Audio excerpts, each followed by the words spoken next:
Hey everybody, welcome back to When Harry Met Board Games. I am Harry, and before we go any further, don't forget to hit the like button down below and subscribe to our channel if you're interested in some more board game related content. Today we're going to go and play through a game of Thunderstone Quest. This is a fantasy themed deck building game designed by Mike Elliott and published by AEG Games. Now, this game that I'm going to be playing today is a solo version of this game. And not only is it solo, it's a solo variant that I myself have come up with. Now, if you're interested in learning the general rules of Thunderstone Quest, you will still be able to learn those rules through watching this video. Just that I will point out a few differences that have been introduced by my solo variant. So this is what the setup looks like. Here we have these pieces here, which represent our experience points, which we'll be using to level up our characters throughout the game, and also they represent our points at the end of the game, combined with whatever points you might get through the cards that you acquire through the game. This is a deck building game. You will be using weak starter cards to eventually build up a stronger and more powerful and valuable deck. So here we have the marketplace, which has a bunch of different types of items. We have weapons here. We have a hammer, a short spear, a short sword. We have some magic spells here, the fireball, future vision, and moonlight. And we have some miscellaneous items right here, the amulet of infravision and the tome of knowledge. Here we have a lineup of 4 different heroes. There's always 4 heroes available for us to acquire throughout the game. We have Silverhelm, who's a dwarf cleric and a fighter. That's his race and his class. We have Stormhand, who's a dwarf and a fighter. We have Hawkswood, who's an Avian, an elf, and a rogue. And finally, we have Scythian here, who's a halfling, a rogue, and a wizard. We also have our monster decks here. We have 3 levels of monster decks corresponding with the 3 levels of the dungeon, level 1, 2, and 3. In level 1, we have the Goblin Grunts. In level 2, we have the Spider Terrors. And finally, in level 3, we have the Ancient Adventurer. And we have the Guardian here, who's in the wilderness for now, and that is Smorga. And we have her at level, Smorga the Queen, who's a humanoid vermin. And we have her here as her level 5 version of herself. The Guardian here comes in 3 different levels, level 4, 5, and 6. Here we'll be playing with level 5. But in the meantime, until she shows up, the game triggers her arrival. We will be flipping it over to the opposite side, where the wilderness, instead of having Smorga for now, will have this giant rat who's pretty easy to defeat. Here, over here in the wilderness, we have the pool of wound tokens. Throughout the game, players will be incurring damage, and we will represent it by placing these wound markers on their player boards. And basically, what wounds do is they don't necessarily eliminate you from the game, but they make you weaker, because the more wounds you have, the less cards you can draw into your hand, right? And this is a deck building game, so you want to have as many cards as possible. But there are ways of healing those wounds. We have our potions here. We have a few other tokens that you could acquire here in the bazaar, which is part of the village. We have lanterns, which help you delve deeper into the darker parts of the dungeon. And finally, we have iron rations or food, which help strengthen and benefit your heroes in different ways. Now, basically what I've done to make this a solo version is I've grabbed 24 cards, 24 starter cards, 2 decks of starter cards, and I shuffle them up. And basically, this represents 24 turns that I have before I am obligated to go into the dungeon and fight the Guardian and try to defeat her to win the game.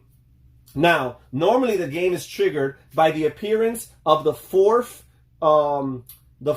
Guardian key, which is hidden in each of these 3 different decks. And in a regular game, you have 1 Guardian key shuffled into the level 1 deck of monsters. You have 2 Guardian keys shuffled into the level 2 monster deck, and you have 3 Guardian keys shuffled into the level 3 monster deck. In this game, because I'm playing it solo, what I've done is I've shuffled 2 cards, 2 Guardian keys, into each of these decks, and thus hopefully increasing the chances of those 4 Guardian keys coming out earlier rather than later. Now, even if those 4 Guardian keys don't come out, thanks to my 24 card deck here, I will eventually be obligated to draw the game to an end and try to defeat the Guardian instead of indefinitely trying to build my deck stronger and stronger because I have no competition. I have no human opponents. Now, this game, as I play it, what I will be doing is I will be drawing a card from this deck at the beginning of my turn. And the different types of starter cards, I've assigned different benefits or disadvantages that they give me when they are drawn. So first of all, I'm going to grab my starting hand of 6 cards. Your regular hand of cards in Thunderstone Quest is 6 cards. I'm going to choose where I want to go with the player. Well, actually, first, I actually reveal this card for my solo variant. This is an adventurer. And basically, the way I play is, whenever I draw an adventurer, it gives me 1 additional attack currency for if I decide to go into the dungeon. So basically, it's an incentive for me to go into the dungeon on a turn that otherwise I may have not thought of going there, right? And sometimes my hand may not cooperate, so it won't even benefit me. And the adventure is the most common card in the deck, in the starter deck. So basically, quite often I'm going to be encouraged to going into the dungeon instead of just trying to hoard as many valuable cards, because the village is basically where you acquire your cards. The dungeon helps you defeat monsters for experience points, which eventually helps you level up some of your weaker cards that you have purchased or acquired. Now, I'm going to choose to go actually based on my hand because I have a lot of money, which is signified by this symbol right here in the upper right-hand corner. That little coin there represents money. And I have 8 coins to start the game. So because of that, I'm going to decide to go to the village. And when I go to the village, I have to decide to go to either the bazaar, the guild's quarter, the temple, or the shop of arcane wonders. There's 4 different spots. Each of them gives you a different benefit by going there. For example, if I go to the shop of arcane wonders, I can purchase the top card from this deck. And these are very special cards, very good and powerful cards. However, I need to spend 10 coins to get there. I don't have 10 coins. As a matter of fact, I don't think I have 10 coins in my starting deck. I think this is all my money, and that's 8 coins. So I cannot go there right now. The temple lets you heal an additional wound, because normally on your turn, at the end of your turn, you can heal 1 wound for free. But if you go to the temple, you'll be allowed to heal a 2nd wound. However, you need to place at least 1 of your cards from your hand on top of your deck whenever you go to the temple. I am not going to go to the temple because I have no need to heal. I started the game. The guild's quarter is beneficial to you because every turn you are allowed to level up 1 character if you have the experience points to spend. However, if you go to the guild's quarter, you're allowed to level up 2 characters. Now, I don't have the money to level up any characters or the experience points. So again, this is a moot point and there's no need for me to go there. So instead, I'm going to go to the bazaar, and basically the bazaar allows me to spend coins, either 2, 3, or 4, to buy the corresponding gear token, as they call it in this game. And you have, again, you have your food, you have your lanterns, and you have your healing potions. I'm going here because I have lots of money to spare, but I'm actually not going to buy any of these gear tokens, because instead I'm eyeing this character right here, and she's very expensive, Scythian, the halfling rogue wizard. And basically I'm liking this card because not only is it going to give me 2 magic attack, and there's 2 types of attacks in this game. You have magic attack and you have physical attack. And as you'll see throughout the game, certain monsters are impervious to one or the other types of attacks. So it's helpful to have both kinds of attacks. Not only does she have 2 magic attack, but she also gives me 1 gold coin. And again, I want to have coins because that's going to help me increase my chances of being able to buy better cards throughout the game. So I'm going to use my 8 coins. I'm going to play these cards down. I'm going to use my 8 coins to buy Scythian here, and she will go immediately into my discard pile. Now, I do have this dagger, which is one of my starting cards, and it says that after buying a card, which I just did, I can destroy 1 and only 1 dagger.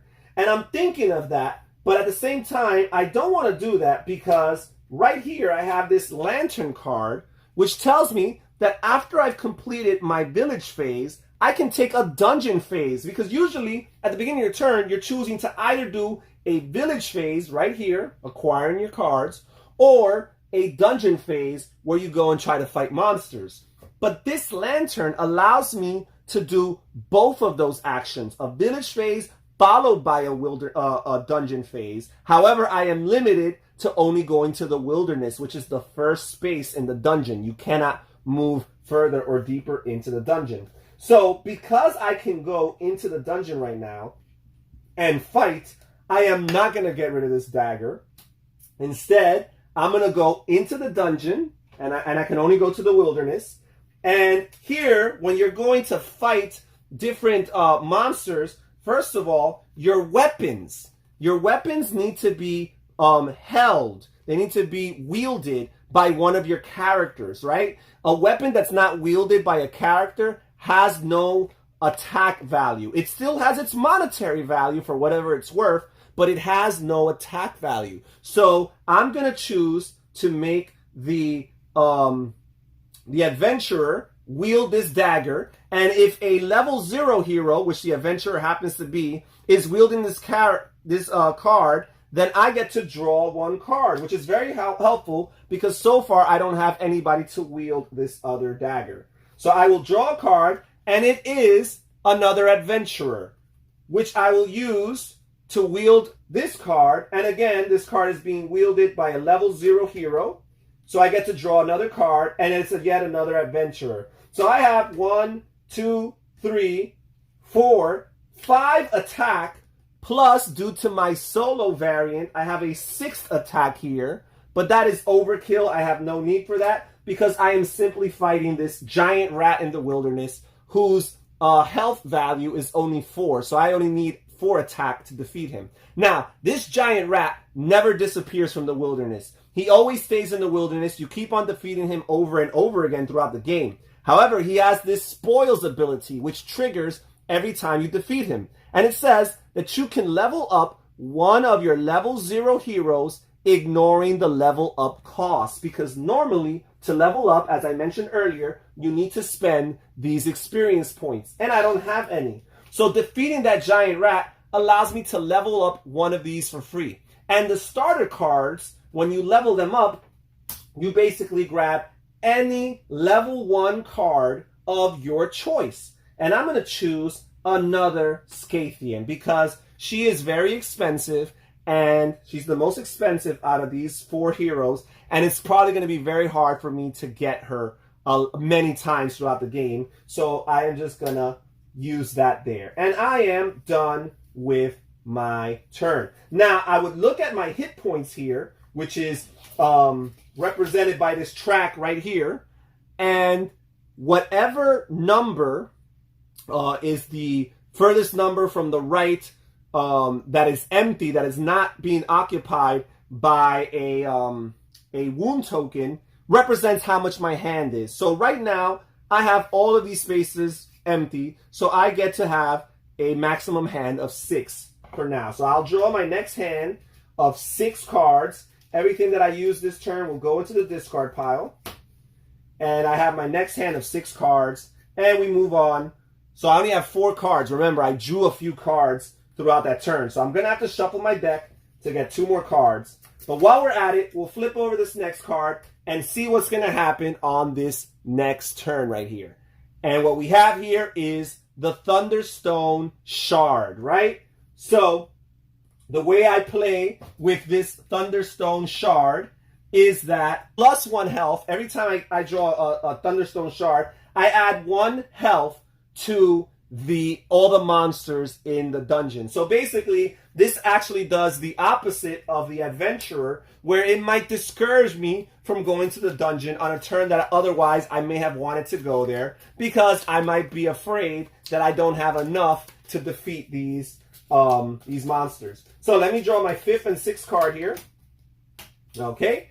And now I will decide where I want to go. And based on my hand here, I feel like I have very little money, so I may not want to go there. But you know what? There's a very affordable weapon here, the hammer. So I might want to do that.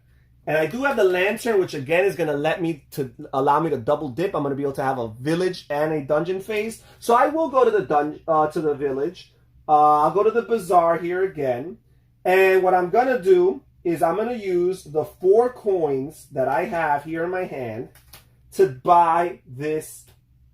You know what? Actually, I'm going to buy this Future Vision because I've already bought Scathian. So I already have a wizard, and these spells combo really well with these wizards. This card here tells me that I get to place 1 card on top of my deck. And if I have a cleric or a wizard, I have +1 hit point, right? So that is pretty good card there. So I get to place 1 card on top of my deck, and if I have a cleric or a wizard in my hand, I have +1 hit point. And again, it gives me this symbol here, which represents lanterns or lights, which help you delve deeper into the dungeon. So I will acquire the Future Vision, and now because of my lantern, I will also be allowed to take a dungeon action where I can only go into the wilderness. And what I'm going to do is I have 1, 2, 3. Ooh, you know what? I just realized I only have 3 attack. I only have 4 attack. And because of my solo variant, in a regular game this wouldn't be a problem, guys, but because of my solo variant, this guy is actually worth +1 more, which is 5, which means I cannot defeat him. And I am done. All right, so we move over to the next turn. I draw another hand of 6 cards. And I flip over this card right here. And again, it's an adventurer. So this time I have +1 attack going into the dungeon. And again, I have my lantern. And this time I have a decent amount of money. So I'm going to go to the village again and try to buy some cards. I have 1, 2, 3, 4, 5, 6, 7. I'm just going to go to the bazaar again. 2, 3, 4. So I have 2, 3, 4, 6, 7 coins. 7 coins. And what I'm going to do is I'm going to buy this Hawkswood character for 6. She also gives me money, and she gives me light for the dungeon. So those are 2 very important resources, even though her attack at 1 is pretty low.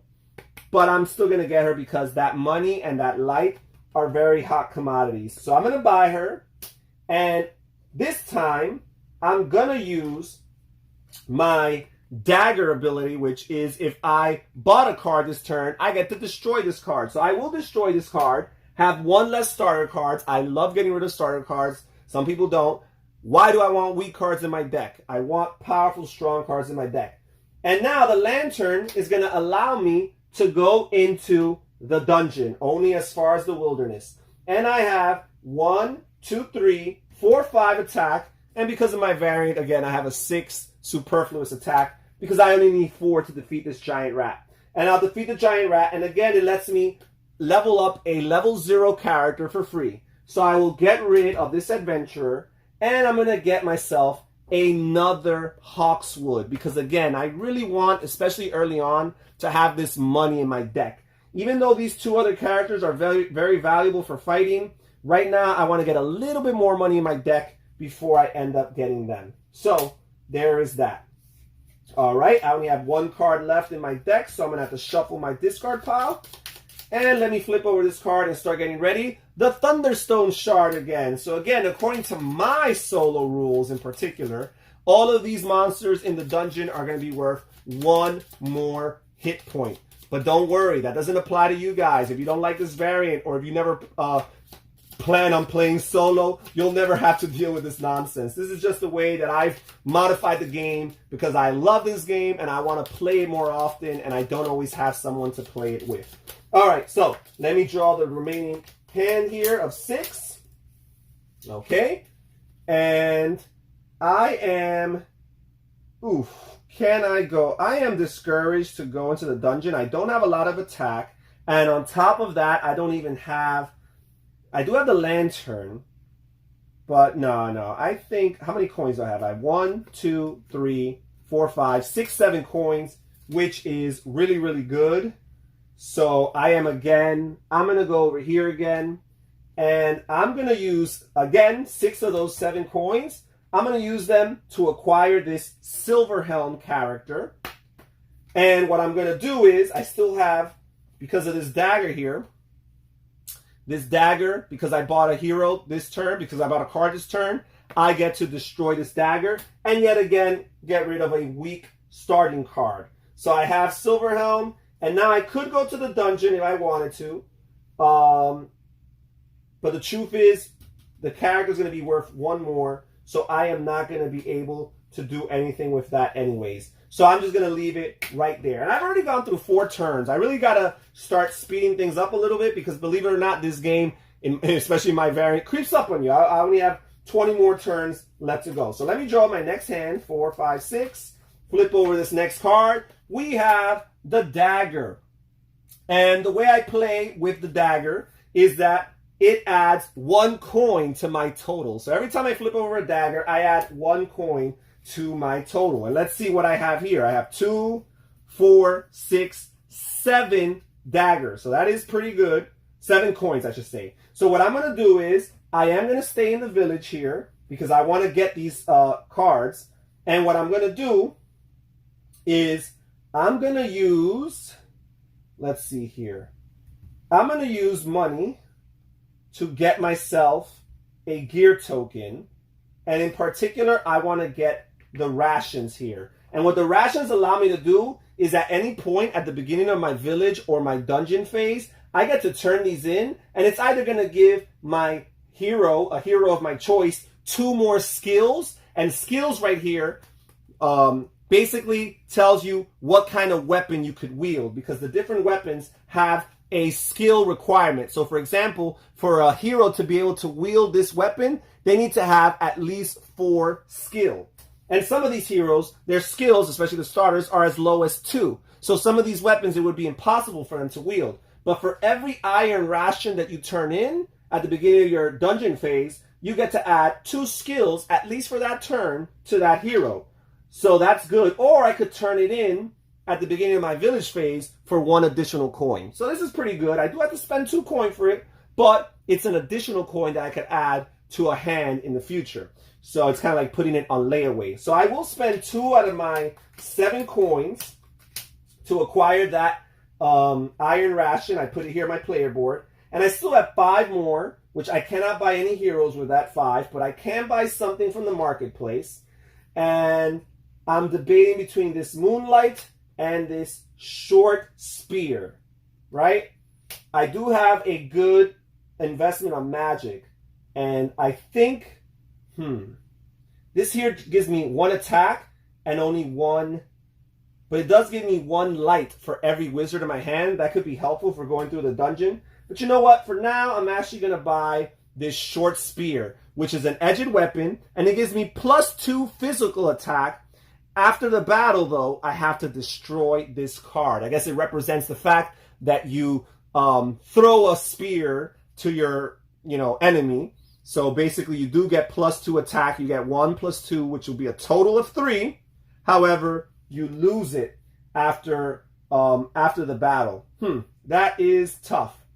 So, but I'll get it for now. We'll see how that goes. I don't think I've ever bought the Short Spear. And now, because of my Lantern card, I get to have a dungeon phase, but only as deep as the wilderness. And I have 2 attack, 3 attack, 4 attack, and 5 attack. And that is more than enough to beat the giant rat, which allows me to level up a level 0 card for free. And I'm going to get rid of him and get my first Storm Hand, the dwarf fighter who has 2 attack and 4 skill. Pretty good card for battle. And I've gotten rid.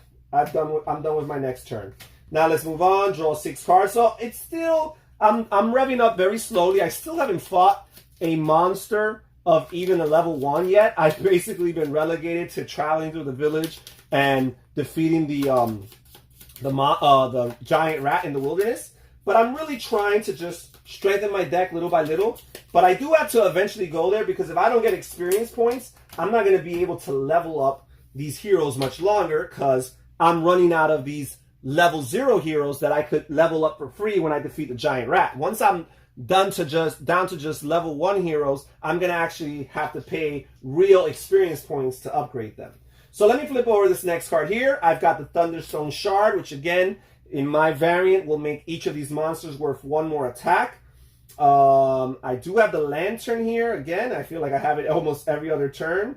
And I have 5 money. What do I want to do with that 5 money? Well, this guy here is going to be worth 5 attack on this turn. I have 4 attack, but I have no way of drawing another card. So I'm actually, it's not going to make sense to go to the dungeon for me right now.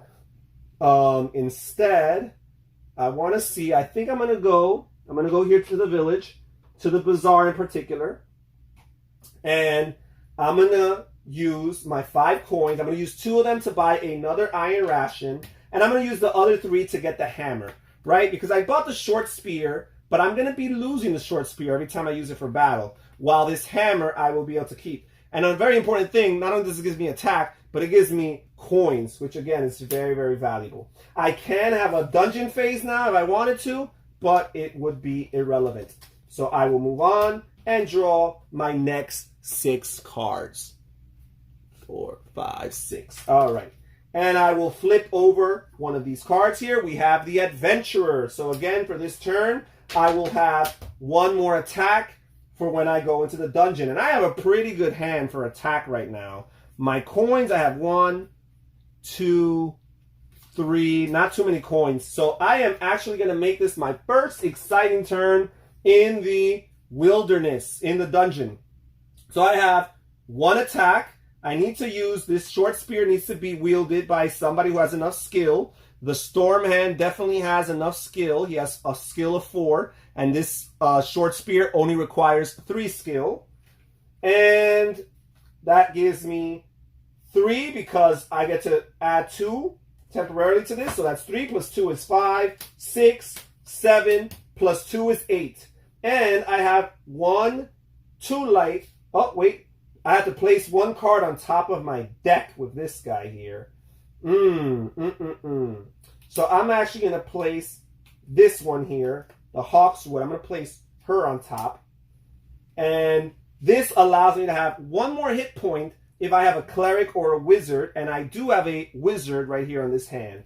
So that's 1, 2, 3, 4, 5, 6, 7, 8, plus 1 is 9. I have 9 plus, due to my variant, I have 10. So there are some very powerful monsters on this level 3 dungeon. However, I cannot get there because to travel through there, I look at the upper right corner of each of these dungeon tiles. And basically what it has a little flame symbol here with a number. This one says 1.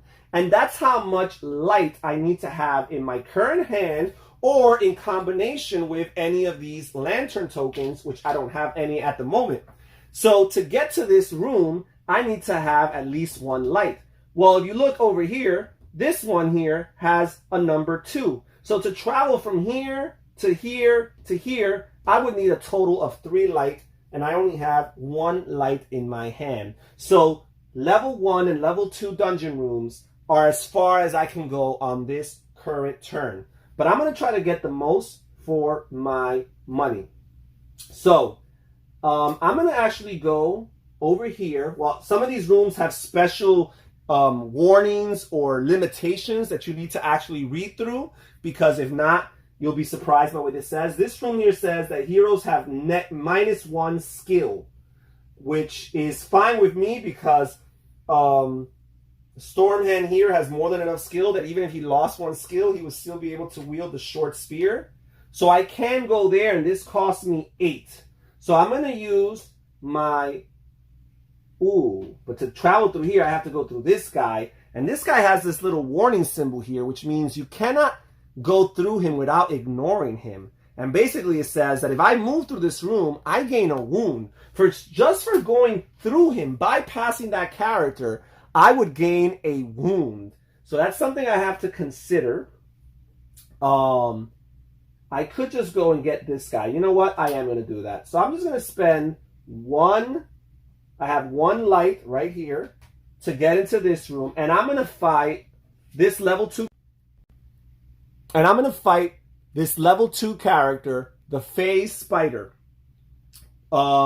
Basically, it has an after battle ability. It says destroy each wielded weapon, and I gain one of these Festering Wound cards. This is different than the wound tokens, right? The wound tokens, they limit you in as to how many cards you have in your hand, but they don't dilute your deck. These Festering Wound cards actually go into your deck and dilute it with weak cards that, on top of everything else, are worth -1 points at the end of the game. However, just as with regular wound tokens, you could always use your temple actions and your potion actions to heal them. Now, if I defeat this guy, not only do I lose all my wielded weapons, which in this turn is just one, and it happens to be a weapon that innately I have to destroy anyway, the short spear, so that's not even concerning me. And I get to gain one of these Festering Wounds per destroyed weapon, which would be 1 in total. And on the lower right corner here, you see that there's a bonus that I get for spoils, which is I get one of these potions, these healing potions. Now, the rooms themselves, sometimes on the lower right, also have a spoil. In this case, this is the Sunken Well room.